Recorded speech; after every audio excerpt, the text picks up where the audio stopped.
I'm under a heat warning today, and I've got 7,300 feet in front of me to climb. It's 6:30 a.m. and I'm already sweating. If you're looking for a lighthearted, fun video today, you've come to the right place. This is day 95 of my hike from Mexico to Canada along the Pacific Crest Trail.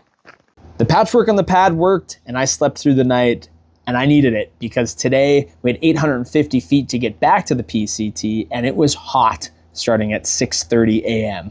Once we reconnected with the trail from the campground due to a random closure near the freeway, we had 9 miles of up and down before we'd start the main climb of the day. And even with relatively flat walking, you could feel the heat.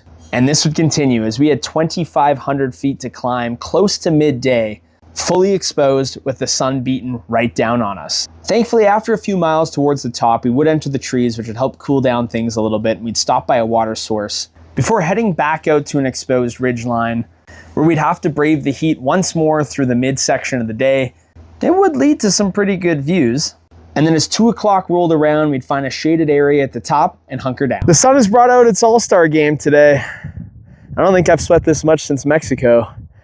I've had an A1 hydration game to the likes that has not been seen since the H2O god himself, Bobby Boucher, was putting down good old high quality water for the mud dogs. We'd wait out the sun for the better part of a few hours, cooling down, grabbing a bite to eat before we had to head back out to the exposed ridgeline. But thankfully along the way, we would be able to take a detour to a spring to load up on water, throw in a little bit of electrolytes, and help make the final journey of the afternoon towards camp.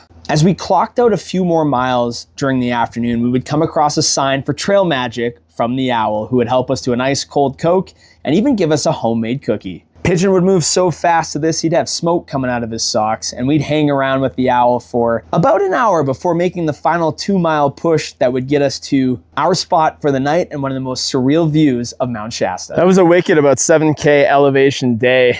A little bit of Trail Magic there at the end. Has us camping in a pretty sweet spot, but a little bit shorter than where we wanted to at the lake. On some unfortunate news, we've lost BC. She's had a hamstring injury and is going to be out for who knows how long, but hopefully she can catch up at some point. We're pretty much pitching here, going to eat and head to bed and try to get another early day tomorrow because it's going to be hot again. So we'll see you guys in the morning.